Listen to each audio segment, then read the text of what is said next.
Good afternoon, everybody, and welcome to a Minds and Money Miami 2024 webinar. We're here joined by Rick Rule, who, in addition to being the chairman of the advisory board for Minds and Money Miami 2024, also happens to be the CEO of Rule Investment Media and most recently founder of Battle Bank.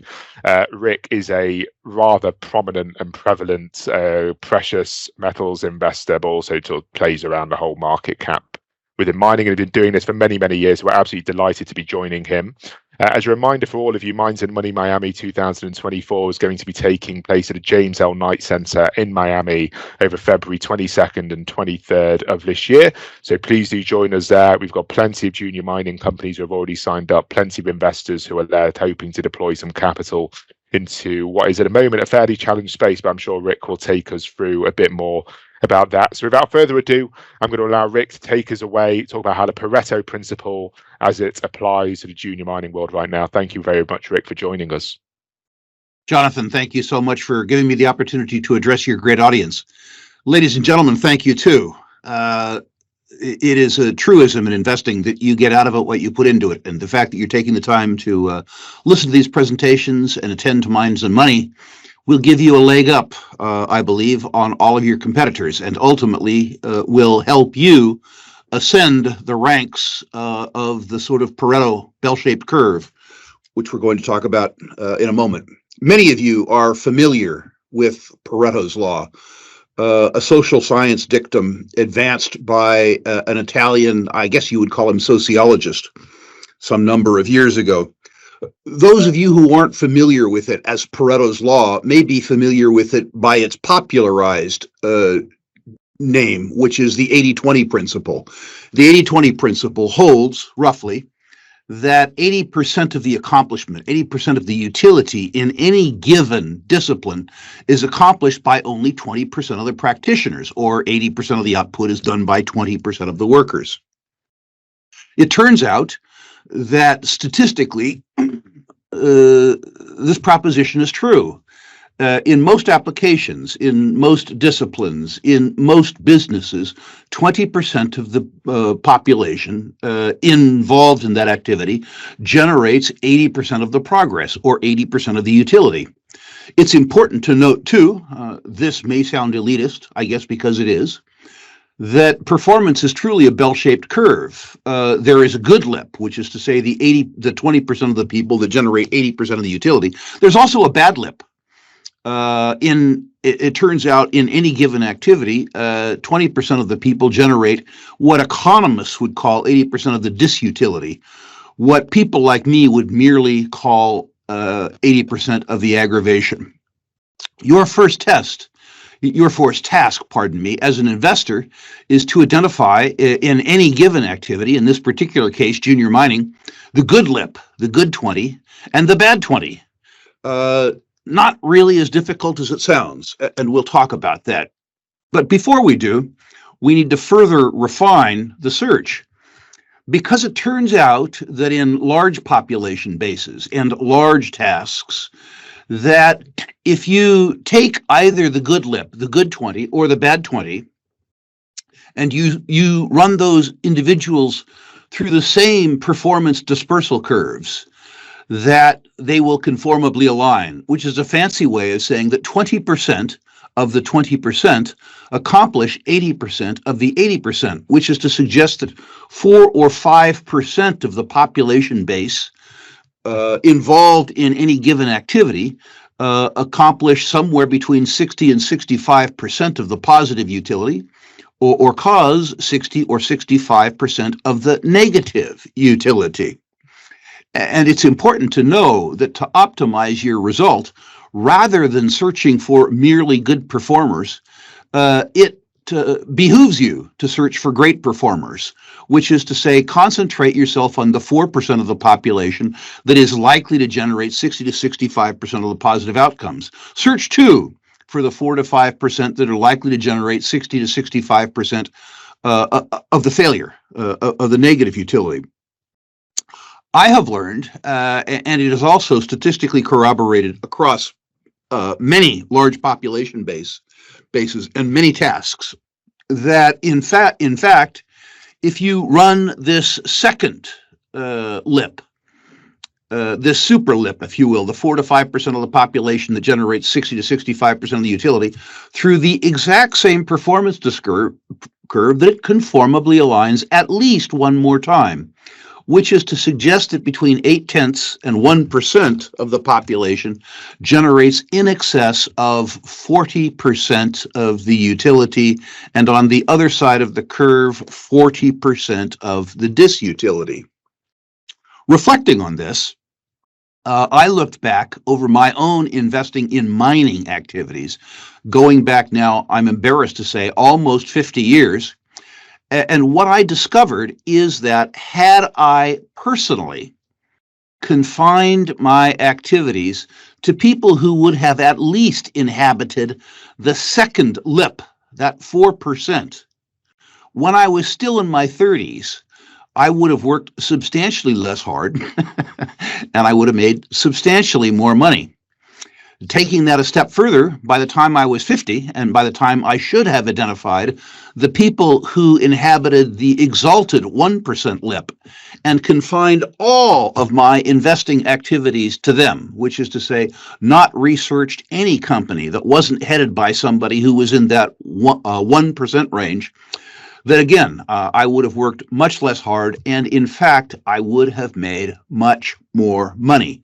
The point of this is that in any endeavor, any human endeavor, there are serial super performers. And I would suggest to you that the riskier the endeavor, the greater the juxtaposition between risk to reward, the more imperative it is for you as a selection technique and as a screening technique to employ Pareto's law, to employ the search for the serially successful participant. It's important too, I think, as a defensive mechanism, to search for people who have been serially unsuccessful, particularly those people who are very convincing and have very large PR budgets, who are serially, unsuccessful. For some reason, those people seem to emerge again and again and again. By the way, side note, their emergence is often a wonderful indication of a frothy market. It turns out that they would appear to be better at convincing market participants to part with money than they are parlaying the money into successful endeavors. But let's get back. Let's get away from that sidebar and back to the serially successful and the peak, if you will, of the performance dispersal curve. By the way, anybody who is searching for statistical validation of this can look no further than income tax statistics. It turns out that they conform very, very, very well. About 20% of the taxpayers in most modern democracies pay about 80% of the tax, income and capital gains tax. About 4 or 5% of the taxpayers pay 60-something% of the tax. And the top 1% in terms of income and capital gains tax, you need to add back capital gains tax in that, at least in the United States, pay about 1% of the tax. I'm not suggesting that paying tax actually contributes any utility to society whatsoever. I am merely suggesting that there is statistical corroboration outside of junior mining to suggest that utilizing the Pareto principle to forecast future performance based on past performance has statistical collaboration in very large population bases across very, very, very large activities.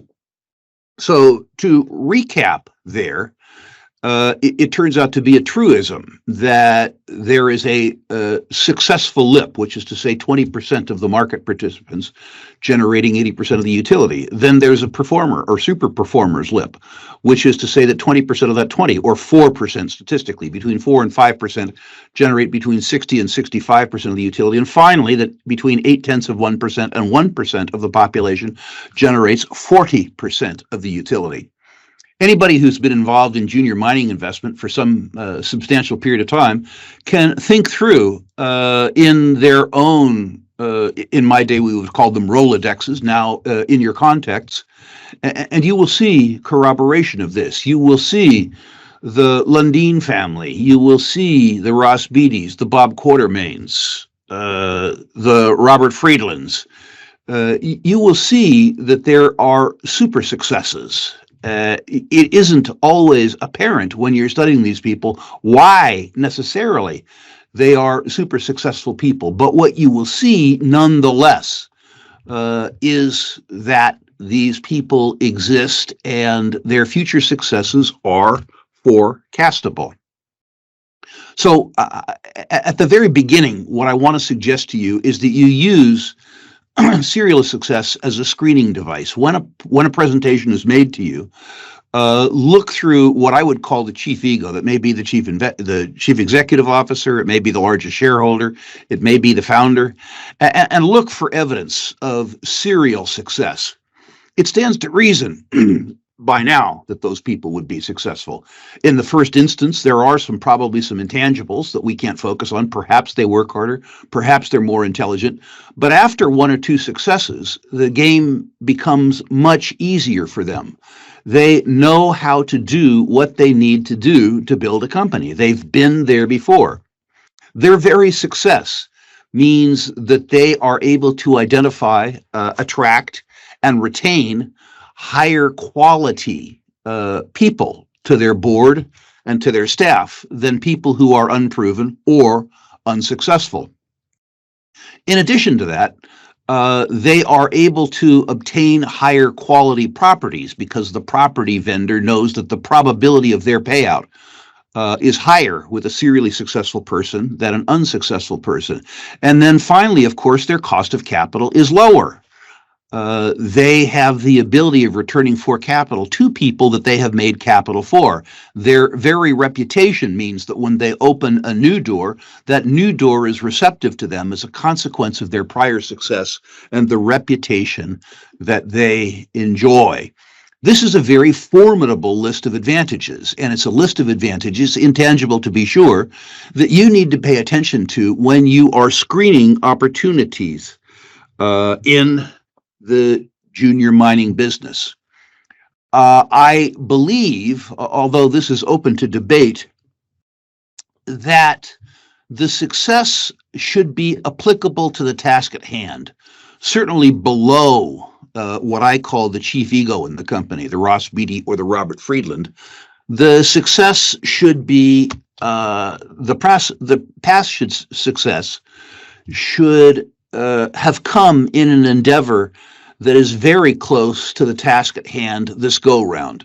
By that I mean, if a person identifies himself or herself to you as a success in mining, and upon questioning, you learn that that success came from operating a producing gold mine in 2-billion-year-old Archean terrain in French-speaking northern Quebec, all well and good.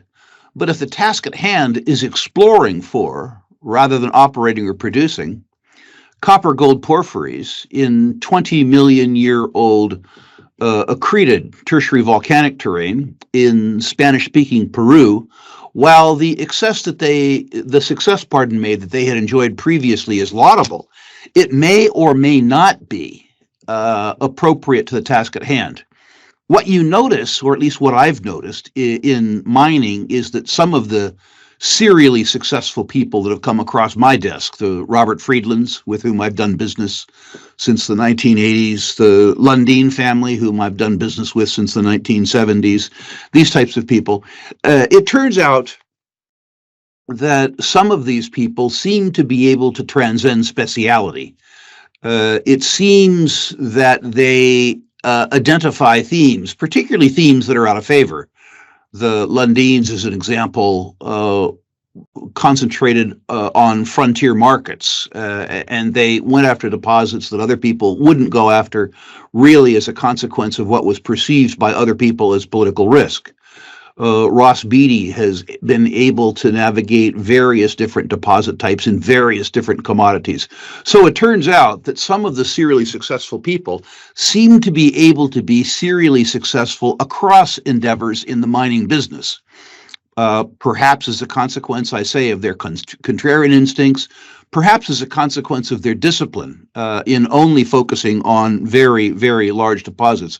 I suspect, however, really as a consequence of their ability to assemble teams that have the specialized knowledge that is relevant, in fact, to the task at hand. And that brings us to the next part of this exercise, which is to say, it's important after the initial screening for the top 1% performer that the potential investor go a little bit deeper into the organization chart. One of the things that I have noticed in the organization, both of boards and management teams of junior mining companies, is that they often bear very little relationship to the task at hand. They seem to be chosen occasionally by availability, by convenience, or by the fact that they are, in fact, friendly with the CEO. I would suggest to you that that isn't sufficient. I would suggest that when you're interviewing the CEO or when you're interviewing the IR person about the composition of the board and the composition of the management team, that you identify individuals that occupy their roles in the context of what the company and you have identified as the task at hand. As an example, if what we're doing is exploring for copper gold in the Peruvian highlands, does the head of exploration, the chief geoscientist, the geologist, whatever you want to call him or her, have experience that's directly related to that? Are they experienced with porphyry deposits? Are they experienced with epithermal gold deposits? Have they worked in accreted terrain? Have they hopefully worked in Peru? Do they in fact speak Spanish?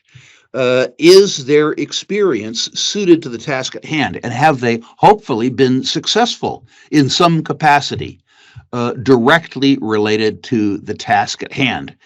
It is a truism, too, in mining that the needs of the company varies through the company's life cycle. It's very unlikely that one small company, pre-production, can maintain staff that are capable of exploration, and then capable of delineation, and then capable of construction, and then capable of operation. It is likely over the life cycle of a junior, at least over the life cycle of a successful junior, that many key employees need to change. A CEO leaving a company that's made a successful discovery and handing over the CEO role to somebody who's been successful building mines should be viewed as a good thing, not a bad thing. But the important part of this is that you need to look for success tracking throughout the organization. Is the board of directors comprised of people whose abilities and whose experience is relevant to governing a company at the task at hand? Again, in the aforementioned example of an explorer in Peru, how many people on the board speak Spanish? How many people on the board have experience in Peru? How many people on the board have experience governing exploration budgets to determine what is in fact reasonable? Does anybody on the board have access to capital? Can they understand, implement, and govern the capital raising strategy? Similarly, in an exploration company, has the CFO, managed large exploration budgets? Does the CFO have any experience in Peruvian capital markets? Does the CFO have ongoing fundraising experience in North American markets? It would be lovely if that experience had something to do with exploration, and lovelier still if the exploration that person had experience with was conducted in Peru. Rather than beat this to death, I think it's important simply to take away that, particularly with regards to what I regard as the chief ego, that person be serially successful. It is useful, too, if that person's backers have been successful in similar endeavors, hopefully with him. As an example, a Frank Giustra-based company will have the advantage, even if Frank Giustra doesn't appear in the employees roster or as a member of the board of directors, that company will have the benefit of Mr. Justra's broad network. It will have the benefit of his experience in fundraising, his experience in promotion, his access to technical people. This can be a very large advantage to a company that you won't see on the balance sheet, you won't see on the resource statement, you won't see on the income statement, but it's something that you need to research nonetheless. Earlier in my own career, I liked to focus on companies where the control group, the chief ego, did one thing at a time. The classic of one thing at a time, of course, has been Bob Quartermain. He makes successes of one company, one at a time, generally over the course of 10 years. And focus has served him and his investors, myself included, very well. It turns out, however, that there are groups. The Discovery Group in Vancouver would be an example. Owen Haggerty's group would be an example. Craig Perry would be an example. Ross Beatty, the Lundins, Robert Friedland, where the success at the helm of the organization can support multiple entries. If my memory serves me well, I have invested with Ross Beatty in 14 different companies over 40 years. 12 of those companies were 10 baggers or better. So it's important to note that there are serially successful groups, and they tend to become groups over time, that are able to do more than one thing at once. The reason for that, I suspect, is because the Ross Beattys and the Robert Friedlands of the world are able, because of their force of character and because of their prior successes and because of their access to very high quality opportunities, to attract as chief executive officers of the different companies in their stable similarly high quality people. And I will continue to suggest to you that most of you as investors would be better off if you simply focused on these very high quality teams and focused too on beginning to identify the people who you think will ascend to the ranks of these exalted, the 40-year-olds and the 50-year-olds who you think have some chance of becoming the Ross Beattys, the Bob Quartermains, the Adolf Lundins, or the Robert Friedlands of the future. The penalty of not, let's go somewhere else first. It is also true that in many markets you pay a premium to be involved with these very high quality people, particularly in very good markets. When a serially successful person has sold a company, the fiscal terms around investing in their next activity can be very onerous. The brand premium that they're able to attract, particularly in the seed rounds, can be absolutely horrendous. I remember some years back after Clive Johnson sold BEMA and started B2, that Clive and his team awarded themselves, if my memory serves me well, about 100 million shares at a penny. And I remember, too, that the next round, allegedly the favor round, which was offered up to outside investors, occurred at something like 50 cents, a 50-fold markup before anything had occurred. Obviously, from an investor's point of view, not from Clive's point of view, but from an investor's point of view, this is fairly abusive. And I wasn't able to invest in B2 for a very long time. However, over 5 or 6 years, having raised hundreds of millions of dollars and running into a bear market, despite this 100 million share gift to Clive and the team, the market capitalization of B2 understated the value of the company. The point of all of this is that you can often acquire these very high quality people in very poor markets if you have the courage at substantial discounts. At the bottom of bear markets, it would appear that the market doesn't care very much about the difference between a serially successful person and a serially unsuccessful person. An extreme example of that takes us all back to 1996 in Congo, in the middle of a civil war that tragically killed about 2 million people. There was a company listed in Canada called Tanke Mining, Unknown caller. run by the Lundin family. And this company, at its depths, was selling for 19 cents a share. It had in it what was at that time the best undeveloped copper mine in the world, Tanke Fungurume, and it had 30 cents a share cash in it, which is to say that you could buy the finest copper deposit on the planet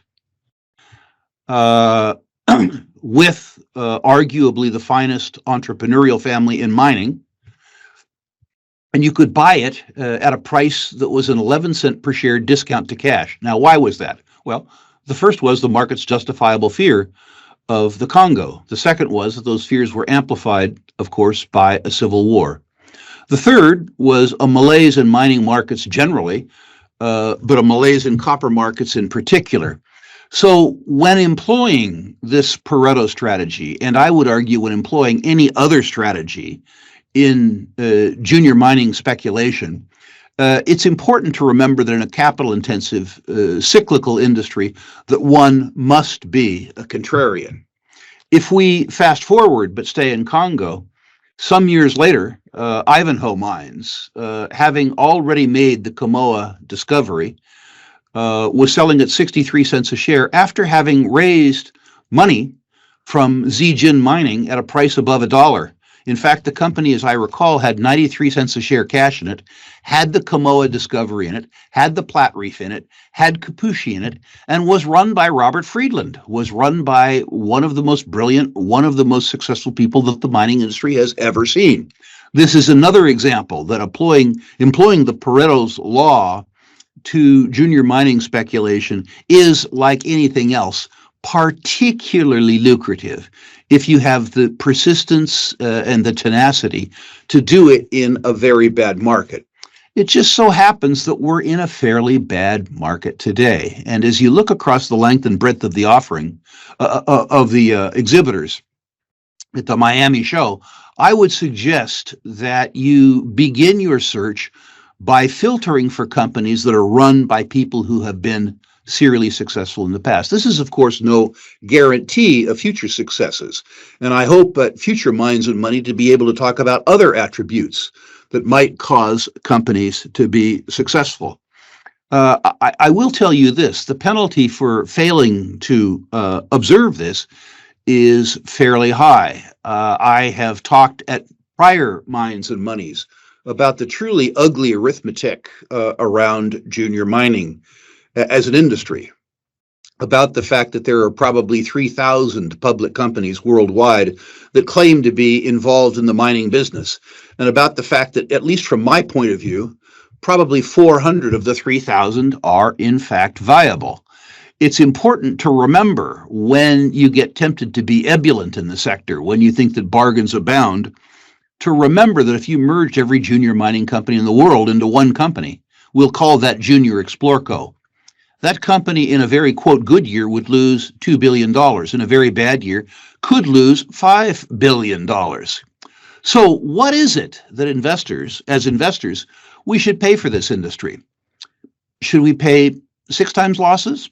Should we pay 12 times losses? In a good market, should we pay 15 times losses? The point of all this simply is that you have to be extremely careful in our business. This is a business where $10,000 literally can turn into $1 million. It's a business that lends itself to people painting dreams on pieces of paper and selling those for fiat pieces of paper. It's important to note, too, when you review those very gloomy statistics, that the 400 companies that remain after you've sorted out the flotsam and jetsam generate so much performance that they add legitimacy and sometimes even luster to a sector where the expectation is failure. The reason I say this is not to brutalize the sector or brutalize its participants or brutalize the exhibitors, but rather to say employing techniques to screen things that you will do work on is absolutely critical. Your job as a mining investor isn't to get to know 3,000 companies. Your job is to throw away 2,500 companies quickly enough that you can lavish love, care, and attention on 30 or 40, knowing them better than your competitors do. And I would suggest to you that the most appropriate screening technique for doing so, the most appropriate initial screening technique for doing so, is Pareto's law. Ladies and gentlemen, I hope I've made my case. Thank you very much. You've, of course, taken the first step by coming to Mines and Money Miami. Listen to all the speeches, visit as many of the exhibitors as you possibly can, and I would suggest, as a screening technique, employ Pareto's law, and employ, too, the discussion that we had with regards to looking for suitable skill sets and suitable experiences among the company's backers, among the company's directors, and among the company's officers. Thank you once again. Thank you, Rick. That was fantastic and absolutely a tour de force. I might go as far to say in taking us through the junior mining investment landscape. Just there's a few questions to follow up. So obviously, a large part of this is focusing primarily on the senior management team. And would you say that's the first thing you're looking for? Because some investors will say it's infrastructure. Some investors will say it's commodity price. You're saying go straight to the head ego, look at who they are and look at their track record. I absolutely think that, because I also think that to make money, you have to be involved in the copper business when nobody wants to be involved in it.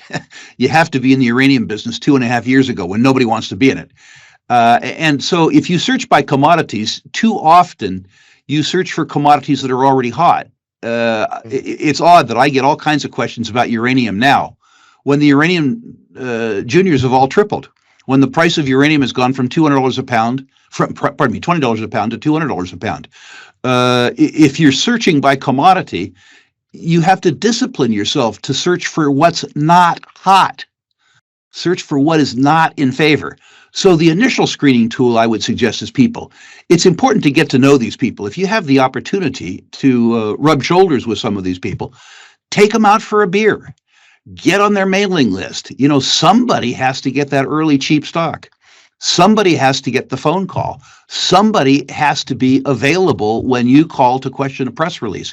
It is not that difficult to make personal connections with these people. Often people say, well, Rick, you know, you've been in the business 50 years. You have a big reputation. You can talk to these guys.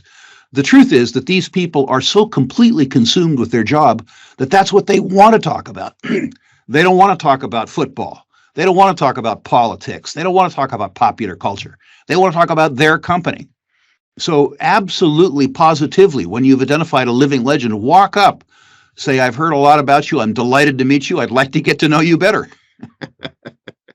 Absolutely. And that is golden advice, especially if you're on the conference circuit. There are plenty of these events, particularly obviously Mines and Money being first and foremost. But, you know, really do take advantage of that. We've got an exhibition floor that is going to be stocked full of all those different junior mining companies, all with different track records, all looking for different commodities in different jurisdictions. The one unifying factor that brings them all together is the quality of the senior management team and your ability to assess that. So one of the best ways to do that, exactly like Rick has just said, is actually go engage in conversation. One more thing, Rick. I mean, you mentioned about the relatively, I suppose, unfavorable arithmetic that surrounds a junior mining space. Is that in today's market, which I've heard mixed sentiment about? I think there are people that consider the market to be particularly challenged right now. I think there are people that's perhaps smart enough to see the opportunity within those challenges. How much more important is that in an environment like today versus maybe 2 years ago when capital was much more readily available and the cost of capital was much relatively cheaper? I think it depends on who you are as a speculator. There is a truism that for traders, much of what I say is less true.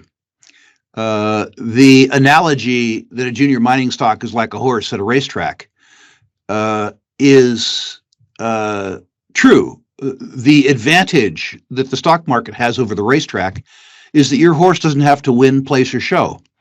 If you're a trader and your horse is ahead at the front turn or the back stretch or the home stretch, you have the ability to sell your ticket back to the pari-mutuel window, which you can't do at a horse track. So if you're a trader, if what you're involved in is trying to find a 25-cent stock that you can move off at 42 cents, a lot of what I have said is unimportant. There was a point in time in my career when I was in university when my idea of a good investment was something that bought me four snow tires and a dinner for myself and a date. And in that sense, where I was involved more around the mining business as a metaphor for a pari-mutuel window. That's not where I am anymore. What I have found is that what has made a difference to my net worth hasn't been the odd successful trade, and they have been odd, but rather the ability to deploy fairly large amounts of capital, hopefully with a warrant and a private placement, in a company that goes 10 to 1 or 15 to 1 or 20 to 1. The necessary consequence of that is that although I would have preferred my holding period to have been shorter, my median holding period for a 15 bagger, as an example, has been between 5 and 6 years. And certainly for most of my 10 baggers and 15 baggers, at one point in time during the 5 or 6 years that I held them, they were down 50% in price. So when I talk about persistence and tenacity, you really need persistence and tenacity. Perhaps one of the reasons why the Pareto's law theory works so well for me now is it is easier to have faith in people who have made you money and have successfully navigated adversity in the past than it is with other people. And perhaps it's the fact that being an investor with a Ross Beatty or the Lundin family or the Friedlands and holding through adversity is much easier for me, having done it with them before. But it's also true that during a period of time when nobody else can raise money, they can raise money. Their stocks don't go to zero. If for no other reason, if they're the Lundin family, then they have a $5 billion net worth and they'll write the check themselves. Not a bad position to be in, I think it's fair to say. Listen, Rick, this has been an absolute pleasure. I'm sure that our viewers and listeners out there and attendees at Minds and Money Miami will find great value in this conversation. So thank you for sharing your insight with us as always. One final reminder for everybody, Minds and Money Miami, February 22nd to 23rd this year, taking place at the James L. Knight Center down in sunny Florida. Rick, any final words? Yes, absolutely. I would like to invite any of your attendees who liked or didn't like what I had to say to visit my website, ruralinvestmentmedia.com. While there, if you like, enter your natural resource portfolio. On a no obligations basis, I will personally grade it 1 through 10. 1 being best, 10 being worst. I'll make individual comments on individual companies if I think my comments have any value whatsoever. That's ruralinvestmentmedia.com. List your portfolio, no obligation, no charge. I'll rank it. Perfect. All right, Rick, thank you so much for joining us. Everybody, I hope you enjoyed this webinar and we look forward to seeing you in Miami next month. Thank you.